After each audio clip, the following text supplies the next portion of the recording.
Hello everyone, once again आपका स्वागत है यूबॉर्न एकेडमी में। जैसा कि हम पहले बता चुके हैं कि हम इस चैनल में कक्षा 6 से कक्षा 10 तक की साइंस को पूरी तरह डिकोड करेंगे। क्लास 10th के अंतर्गत साइंस का यह 4th चैप्टर चल रहा है जिसका नाम है carbon and its compound, carbon और उसके यौगिक। आज के इस वीडियो में हम इथेनॉइक एसिड की जो प्रॉपर्टीज हैं उनको डिस्कस करेंगे। जिसने चैनल को अभी तक सब्सक्राइब नहीं किया वो सब्सक्राइब कर लें ताकि आपको पूरे वीडियो मिलते रहें। चलिए शुरू करते हैं। Carbon and its compound part 13, properties of ethanoic acid. Ethanoic acid के गुणधर्म। Ethanoic acid is commonly added acetic acid and belongs to a group of acids called carboxylic acids. Ethanoic acid क्या को हम सामान्यतः क्या एसिटिक अम्ल के नाम से जानते हैं। ठीक, इस नाम से एसिटिक एसिड के नेम से जाना जाता है। और यह कार्बोक्सिलिक ग्रुप जो कार्बोक्सिलिक जो फैमिली है, कार्बोक्सिलिक एसिड की जो फैमिली है उस ग्रुप से क्या है संबंधित है। ठीक है, एसिटिक एसिड का कॉमन नेम भी याद रखिएगा। एसिटिक एसिड या इथेनोइक एसिड को कॉमनली एसिटिक एसिड कहा इसको हमने, और इसके अलावा इसको कॉमर्शियली क्या बोलते हैं हम, विनेगर। ठीक है, सिरके के नेम से भी इसको जाना जाता है। 5 to 8% solution of acetic acid in water is called vinegar, ये लिख दिया यहाँ पर स्टेटमेंट। ठीक है, तो 5 से 8% का जो सोल्यूशन होगा, ठीक है, वाटर के साथ, यानी हमारे पास टोटल हमने मान लो 100 मिलीलीटर सोल्यूशन बनाया तो उसमें 5 to 10 या 5 to 8 लिखा है, एनसीईआरटी स्टेटमेंट ही लिख लेता हूँ। 5 से 8% जो सोल्यूशन होगा, अमाउंट होगा, वो किसका होगा, एसिटिक एसिड का होगा। Use as a preservative in pickles, ठीक है, जिसका उपयोग किसका हम अचार जो होता है, ठीक है, उसकी प्रिजर्वेटिव में इसका यूज किया जाता है। The melting point of pure ethanoic acid is 290 kelvin and hence it often freezes during winter in cold climates. इसका मेल्टिंग पॉइंट क्या बहुत कम है, कितना, 290 केल्विन। 290 केल्विन का मतलब क्या है, 290 माइनस कितना कर देंगे हम, 273, तो कितना हो जाएगा, 7 ठीक है, तो 17 डिग्री सेल्सियस है इसका मेल्टिंग पॉइंट। कितना है, 17 डिग्री सेल्सियस। तो जाड़ों के समय में तो 17 डिग्री सेल्सियस से टेम्परेचर नीचे आ जाता है, तो उस समय क्या हो जाएगा, ये कोल्ड क्लाइमेट में क्या हो जाएगा, फ्रीज हो जाएगा, जम जाएगा। This gave rise to the name glacial acetic acid, तब जाके इसका नाम क्या बोला जाता है, उस समय ग्लेशियल एसिटिक एसिड के नाम से जाना जाता है। ठीक है, यहाँ पर देखा होगा आपने, तो सफ़ेद कलर की क्या बन जाती है, पट्टी, जैसे बर्फ पट्टी होती है ना, तो उसी तरह से इसको भी माना जाता है। The group of organic compounds called carboxylic acids are obviously characterised by a special acidity. ठीक है, यहाँ पर क्या है, कार्बोक्सिलिक अम्ल कहा जाने वाले कार्बोक्सिलिक यौगिकों के समूह का अभिलक्षण इसकी विशिष्ट अम्लता होती है। ठीक है, special acidity of carboxylic group. However, like minerals like HCl, which are completely ionized, carboxylic acid are weak acid. जैसे हम HCl को आयनाइज करना चाहें तो HCl को आयनाइज करेंगे तो वाटर में, तो H positive plus Cl negative पूरा का पूरा आयनाइज हो जाएगा, 100% आयनाइजेशन पॉसिबल होगा, क्योंकि ये क्या अपने नाम में स्ट्रॉन्ग एसिड है। जबकि हम कार्बोक्सिलिक एसिड को आयनाइज करना चाहें, एसिटिक एसिड को अगर हम आयनाइज करना चाहेंगे तो ये क्या होगा, पार्शली आयनाइज होगा, पार्शली क्या होगा, आयनाइजेशन। तो रिवर्सिबल साइन यहाँ पर यूज किया जाता है। ठीक है, फॉरवर्ड और बैकवर्ड की तरफ। ये 11th 12th हायर क्लासेस में जो केमिस्ट्री आएगी तो उसमें आप इसको डिटेल पढ़ोगे। ठीक है, तो ये क्या अपने नाम में वीक एसिड है, वीक एसिड होने की बेस पे इसका 100% आयनाइजेशन पॉसिबल नहीं होगा, तो पार्शली आयनाइजेशन पॉसिबल बनेगा। Activity 4.7, compare the pH of dilute acids and dilute hydrochloric acid using both litmus paper and universal indicator. ठीक है, एक्टिविटी 4.7 में क्या करना आपको, लिटमस पेपर लेना है और यूनिवर्सल इंडिकेटर। ठीक है, यूनिवर्सल इंडिकेटर का यूज करना है। तो आपको क्या करना है, एक लिटमस पेपर और यूनिवर्सल इंडिकेटर का उपयोग कर एस्टिक अम्ल और मतलब डाइल्यूट तनु एस्टिक अम्ल तथा हाइड्रोक्लोरिक अम्ल के पीएच मान की क्या करनी है आपको, जो वैल्यू होगी उसको क्या करना है, कंपेयर करना है। Are both acids indicate by the litmus test, क्या जो दोनों एसिड है वो लिटमस जो आपने टेस्ट लिया है, लिटमस जो टेस्ट करेंगे उसमें कुछ पॉजिटिव टेस्ट देते हैं या नहीं देते हैं। Does the universal indicator show them as equal strong acids, क्या जो यूनिवर्सल इंडिकेटर से दोनों अम्लों के प्रबल होने का पता चलता है या नहीं चलता है। तो ये आपसे कुछ क्वेश्चन पूछे गए। ठीक है, यूनिवर्सल इंडिकेटर, ठीक है, तो उसकी सहायता से हम क्या करते हैं, यहाँ पर इसका मेजरमेंट पॉसिबल कर सकते हैं। Activity 4.8, take 1 millilitre ethanol absolute alcohol and 1 millilitre glacial acetic acid along with a few drop of concentrated sulfuric acid in a test tube। आपको क्या करना है, एक टेस्ट ट्यूब में कंसंट्रेट सल्फ्यूरिक एसिड की कुछ बूंदें 1 मिलीलीटर इथेनॉल में डालनी है और ग्लेशियल एस्टिक एसिड में भी मिक्स करनी है। ठीक है, तो ये आपको करना है warm in a water bath for at least 5 minutes as shown in figure. उसके बाद क्या करना, आपको इस सॉल्यूशन को, आपने इथेनॉल लिया, एस्टिक एसिड लिया और सल्फ्यूरिक एसिड लिया, ठीक है, 3 कंपोजिशन रख दिया आपने इसको। उसके बाद आपको इस सॉल्यूशन को वॉश ग्लास में क्या करना है, 5 मिनट तक क्या करना है, गर्म करना है। Pour into a beaker containing 20 to 50 millilitre of water and smell the resulting mixture. आपको करना है उसके बाद 20 से 50 मिलीलीटर पानी लेना है एक बीकर में, तो उसमें क्या करना है, इस सॉल्यूशन को आपने पोर कर देना है, लौटा देना है। आपने क्या किया, इथेनॉल लिया, C2H5OH लिया टेस्ट ट्यूब में, उसमें एस्टिक एसिड मिलाया, CH3COH एस्टिक एसिड मिलाया। उसके बाद उसमें आपको क्या करना है, कंसनट्रेट एसिड H2SO4 को उसमें मिक्स कर देना है। उसके बाद इस सॉल्यूशन को आपको 5 मिनट तक क्या करना है, गर्म करना है।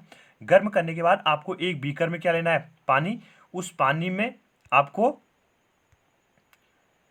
उस बीकर में क्या करना है, आपको इस सॉल्यूशन को क्या करना है, लौटा देना है। ठीक है, तो आप देखेंगे वहाँ पर फ्रूटी स्मेल टेस्ट आती है, तो वो वाला पार्ट है, तो फॉर्मेशन ऑफ ईस्टर।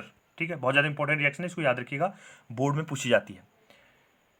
तो वायर गॉज, इसमें टेस्ट ट्यूब में इस सॉल्यूशन को गर्म किया जा रहा है। ठीक है, तो इसको आप देख सकते हैं वाटर बाथ में, ठीक है, गर्म किया, तो इस ढंग से इसको बनाया था। तो ईस्टर फॉर्मेशन होती है।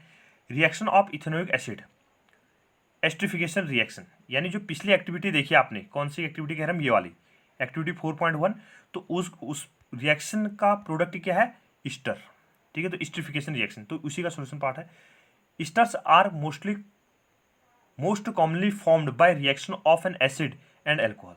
ईस्टर बनता कैसे है, एल्कोहल को अगर हम एसिड से रिएक्शन कराएंगे, क्या हमने इथेनॉल है या कोई भी एल्कोहल है, तो एल्कोहल को अगर हम एसिड से रिएक्शन कराएंगे, कार्बोक्सिलिक एसिड से रिएक्शन कराएंगे, तो उस स्थिति में क्या बनता है, ईस्टर फॉर्म किया जाता है।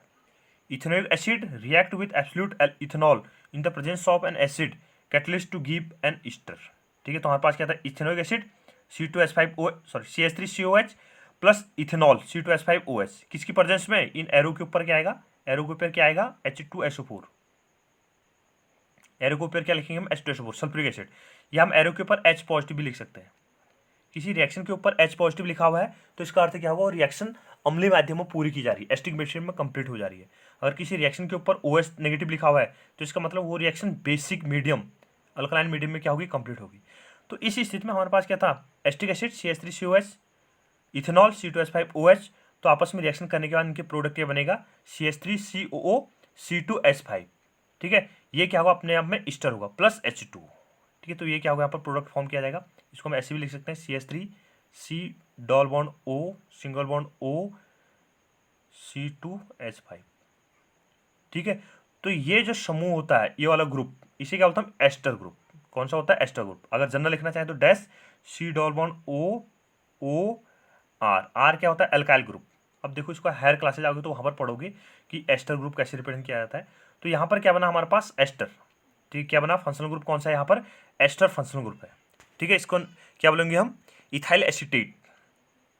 ठीक, नाम क्या होगा इसका, इथाइल एसीटेट। ठीक है, एस्टर के नाम से इसको जाना जाता है। Esters are sweet smelling substances. जो एस्टर इस रिएक्शन में बना हुआ है, इस पर कैसी स्मेल आएगी, स्वीट फ्रूटी स्मेल आती है। These are use in making perfumes and a flavouring agent. ठीक है, इनका उपयोग कहाँ पर किया जाता है, परफ्यूम्स में, और जो फ्लेवरिंग एजेंट होते हैं उनको बनाने में इस प्रोडक्ट रिएक्शन का यूज किया जाता है। Esters react in the presence of an acid और a base to give back the alcohol and carboxylic acid. ये रिएक्शन क्या अपने आप में, देखो रिवर्सिबल रिएक्शन है। ये रिएक्शन क्या अपने आप में रिवर्सिबल रिएक्शन है। तो आगे को, मतलब एस्टर को अगर हम फर्दर क्या करेंगे, बेस या अल्कलाइन मीडियम में हम उसको रिएक्ट कराएंगे तो वापस क्या हो जाएगा, एसिड और इथेनॉल टूट जाएगा। This reaction is known as saponification. ये वर्ड को याद रखिएगा, ये पूछा जाता है बोर्ड में, व्हाट इज सैपोनिफिकेशन। ठीक है, तो साबुनीकरण बोलते हैं इसको हम। तो साबुन इस अभिक्रिया में बनाया जाता है, तो ये क्या हमारे पास, saponification, because it is use in the preparation of soap. तो इस रिएक्शन को क्या है, सैपोनिफिकेशन के नेम से इस रिएक्शन को जाना जाता है। तो ये क्या था हमारे पास, एस्टर। ठीक है, CH3COO C2H5 किसकी प्रेजेंस में, इस रिएक्शन एरो के ऊपर क्या आएगा, NaOH। तीर के ऊपर क्या लिखेंगे हम, NaOH अल्कलाइन मीडियम। ठीक है, या OH भी लिख सकते हैं आप सिंपली, OH, उस पर कैसा चार्ज, नेगेटिव चार्ज। तो हमारे पास प्रोडक्ट क्या बनेगा, CH3COH, एस्टिक एसिड अलग हो गया, प्लस C2H5OH। तो तब जाके हम जब एस्टर की रिएक्शन लिखते हैं तो उसमें ये वाला साइन यूज किया जाता है हमेशा। रिवर्सिबल रिएक्शन होती है, फॉरवर्ड भी जा सकती है और बैकवर्ड भी आती है, ठीक है। तो this reaction is known as saponification. याद रखिएगा बोर्ड में किस वर्ड से पूछा जाता है रिएक्शन, व्हाट इज सैपोनिफिकेशन या साबुनीकरण क्या होता है, एग्जाम्पल देखिए समझाइए। तो हमारे पास क्या होगा, एस्टर, एस्टर को हम किसके साथ, NaOH के साथ रिएक्शन कराएंगे तो हमारे पास क्या बन जाएगा, सोप फॉर्म किए जाते हैं। Long chain of fatty acids होते हैं सोप। मेटल के क्या होंगे, जैसे हमारे पास क्या RCOONA, ठीक है, ये आप पोटेशियम होगा इसके साथ, तो ये सोप कहलाते हैं। तो लॉन्ग चेन फैटी एसिड्स के सोडियम और पोटेशियम के क्या होते हैं, सॉल्ट होते हैं। रिएक्शन विद अ बेस, ठीक है। अब इसकी बात क्या है, जो कार्बोक्सिलिक एसिड है उसको हम बेस के साथ रिएक्शन देख रहे हैं। Like mineral acids, ethanoic acid react with a base such as sodium hydroxide to give a salt, sodium ethanoid और कॉमनली कॉल्ड सोडियम एसिटेट, ठीक है। हमारे पास क्या था, NaOH, NaOH को अगर हम एस्टिक एसिड के साथ रिएक्शन कराएंगे, ठीक है, NaOH sodium hydroxide plus acetic acid, acetic acid का फॉर्मूला क्या है, CH3COH। याद रखिएगा रिएक्शन को, रिएक्शन पूछी जाती है बोर्ड में, तो आपको रिएक्शन लिखेंगे तभी आपको क्या करेंगे, नंबर मिल पाएंगे, ठीक है। तो हमारे पास क्या है, NaOH sodium hydroxide plus ethanoic acid, या इसको हम कॉमन भाषा में एस्टिक एसिड बोलते हैं। तो हमारे पास क्या बनेगा, CH3COONA प्लस H2, ठीक है। तो ये क्या होगा, हमारे पास रिएक्शन होगी, ठीक है। क्या कहा हमने, NaOH plus CH3COH to give CH3CONA, इसका नाम क्या है, सोडियम एसिटेट प्लस H2 क्या होगा यहाँ पर फॉर्म किया जाएगा। How does ethanoic acid react with carbonates and hydrogen carbonates, let's perform an activity to find out, ठीक है। तो हमारे पास क्या होता है, जो इथेनोइक एसिड है वो सोडियम कार्बोनेट या sodium hydrogen carbonate, sodium carbonate को याद होगा, इसको कॉमन नेम क्या बोला था, इसको हम washing soda, Na2CO3 washing soda, और NaHCO3 क्या बोलते हैं, बेकिंग सोडा, ठीक है। याद रखिएगा इनको कॉमन, इससे पहले हम जो चैप्टर पढ़ चुके हैं उसमें भी डिस्कस किया था इसमें। तो कार्बोनेट के साथ भी और हाइड्रोजन कार्बोनेट के साथ भी क्या करता है, रिएक्ट करता है। एक्टिविटी 4.9 को हम देख रहे हैं। Set up the apparatus as shown in chapter 2 activity 2.5, देखा वहां पर रिएक्शन थी, ठीक है। तो ऐसे हमें सेटअप तैयार करना है। Take a spatula full of sodium carbonate in a test tube and add 2 millilitre of dilute ethanoic acid. आपको करना है, एक स्पैचुला में या टेस्ट ट्यूब में भी ले सकते हैं, कोई दिक्कत नहीं है, सोडियम कार्बोनेट को रखना है, ठीक है। सोडियम कार्बोनेट का फॉर्मूला क्या था, Na2CO3। कॉमर्शियली आपको याद होगा इसको किस नाम से जाना जाता है, वॉशिंग सोडा। तो सोडियम कार्बोनेट आपको एक स्पैचुला में लेना है या आप टेस्ट ट्यूब में ले सकते हैं। उसके बाद क्या करना है आपको, उसमें 2 मिलीलीटर क्या करना है, इथेनोइक एसिड को मिक्स करना है, ठीक है। इथेनोइक एसिड के आपके पास CH3COOH, इथेनोइक एसिड को आप उसमें मिक्स करोगे, याद रखिएगा। व्हाट डू यू ऑब्जर्व, आप क्या ऑब्जर्व करते हैं, pass the gas produce through freshly prepared lime water, what do you observe.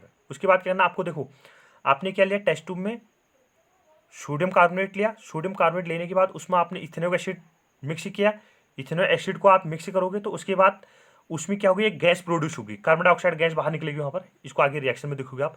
तो जो गैस बाहर निकली है उसको आपको लाइम वाटर में पास करना है, ठीक है, चूने के पानी में पास करना है। फिर उसके बाद आपने उसमें क्या देखना है, तो आप देखोगे वहाँ पर क्या होती है, लाइम वाटर क्या होता है, उसका कलर क्या होता है, मिल्की कलर हो जाता है। Can the gas produced by the reaction between ethanoic acid and sodium carbonate be identify by this test. इसके बाद जो सोडियम कार्बोनेट और इथेनोइक एसिड ने आपस में रिएक्शन करने के बाद जो गैस प्रोड्यूस की गई, उस गैस का लाइम वाटर से टेस्ट कर सकते हैं या नहीं कर सकते हैं, तो आपसे पूछ रहा है, ठीक है। तो इसका टेस्ट किया जाता है, कौन सी गैस होती है, कार्बन डाइऑक्साइड गैस वहाँ पर निकलती है, और ये क्या करता है, जो लाइम वाटर है तो उसको मिल्की कर देता है। ये हम रिएक्शन पहले भी देख चुके हैं बहुत बार। Repeat this activity with sodium hydrogen carbonate instead of sodium carbonate, तो वहाँ पर भी सेम टाइप की रिएक्शन होती है, कार्बन डाइऑक्साइड गैस प्रोड्यूस की जाती है।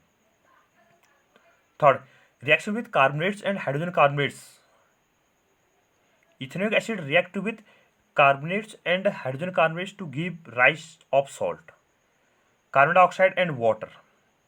The salt produced is commonly called sodium acetate, ठीक है। तो इस रिएक्शन को देख रहे हैं हम, CH3COH, क्या हमारे पास reaction, CH3COH acetic acid plus Na2CO3, ठीक है। Na2CO3 के साथ हमने इसको रिएक्ट कराया, बहुत ज़्यादा इंपॉर्टेंट रिएक्शन है, याद रखिएगा। Na2CO3 सोडियम कार्बोनेट, तो प्रोडक्ट क्या बनेगा इसमें, CH3COONA plus H2O plus carbon dioxide, ठीक है। दूसरी रिएक्शन क्या हमारे पास, CH3COH एस्टिक एसिड को हम sodium hydrogen carbonate, sodium hydrogen carbonate का कॉमर्शियली क्या नाम है, बेकिंग सोडा, याद रखिएगा। तो इसमें भी क्या बनेगा, sodium acetate plus water plus carbon dioxide. अब आपको याद आ रहा होगा जो सेकंड चैप्टर था वहाँ पर हमने रिएक्ट किया था कि जो मेटल के कार्बोनेट्स होते हैं और मेटल के जो बाइकार्बोनेट होते हैं वो एसिड से रिएक्शन करने के बाद क्या बनाते हैं, सॉल्ट, वाटर और कार्बन डाइऑक्साइड। क्या कहा था हमने वहाँ पर, मेटल के जो कार्बोनेट्स होते हैं और मेटल के जो बाइकार्बोनेट्स होते हैं वो एसिड से रिएक्शन करने के बाद, ठीक है, क्या बनाएंगे, क्रॉसपॉन्डिंग सॉल्ट। ठीक है, मेटल का क्या बनेगा, सॉल्ट बनेगा, वाटर रिलीज की जाएगा और कार्बन डाइऑक्साइड गैस बाहर निकलेगी। अब देखो यहाँ पर मैं फर्दर एक रिएक्शन और लिखता हूँ, CO2 जो यहाँ पर निकली हुई है ये लाइम वाटर का फॉर्मूला क्या होता है, CaOH का होल ट्वाइस। इससे रिएक्शन करने के बाद क्या बनाता है, कैल्शियम का कार्बोनेट, CaCO3 बनाता है। मेजर प्रोडक्ट लिख दिया मैंने, तो कैल्शियम कार्बोनेट बनाएगा और प्लस वाटर अलग हो जाएगा, तो कैल्शियम प्लस H2 भी लिख देता हूँ, चलो मैं, ठीक है। अब ये जो कैल्शियम कार्बोनेट बना हुआ है, ये कैल्शियम कार्बोनेट क्या करेगा, देखो कार्बन डाइऑक्साइड निकली थी, कार्बन डाइऑक्साइड ने इस लाइम वाटर को, चूने के पानी को कैसे कर दिया, मिल्की कर दिया। तो मिल्की किसकी वजह से होगा, कैल्शियम कार्बोनेट की बेस पे, ठीक है। तो व्हाइट वॉशिंग आपको याद होगा, ठीक है। इस रिएक्शन को हम एन टाइम्स पढ़ चुके हैं चैप्टर 2 और 3 में, ठीक है। तो 2-3 बार इस रिएक्शन को पढ़ चुके हम, तो आपको याद होनी चाहिए, बोर्ड में पूछी जाती है रिएक्शन। तो इस ढंग से क्या हुआ, ये कार्बन डाइऑक्साइड का टेस्ट है, यानी कार्बोनेट जो आयन होगा, कार्बोनेट आयन क्या होता है, CO3 2 नेगेटिव, ये कार्बोनेट आयन है। तो कार्बोनेट आयन का टेस्ट होता है, ठीक है। लेबोरेटरी में अगर कार्बोनेट आयन को अगर आपको टेस्ट करना होगा तो जो कार्बोनेट आयन होता है उसको हम लाइम वाटर के साथ पास करते हैं, मतलब जो कार्बन डाइऑक्साइड गैस निकलेगी उस देखो कार्बोनेट से कार्बन डाइऑक्साइड गैस निकलती है, ठीक है। हमारे पास क्या होता है, ये कार्बोनेट आयन है ना, देखो इसमें से अगर हम देखो Na2CO3 इसको हम तोड़ेंगे तो क्या बनेगा, Na पॉजिटिव बनेगा प्लस क्या होगा, CO3 2 नेगेटिव। तो ये जो CO3 2 नेगेटिव होगा इसे क्या बोलते हैं हम, कार्बोनेट आयन, इसे क्या बोलते हैं हम, कार्बोनेट आयन। तो यही क्या निकालता है, कार्बन डाइऑक्साइड को बाहर निकालता है, और कार्बन डाइऑक्साइड लाइम वाटर को क्या कर देता है, मिल्की कर देता है, ठीक है। तो कार्बोनेट का टेस्ट है। थैंक यू, वीडियो को लाइक कीजिए, शेयर कीजिए और सब्सक्राइब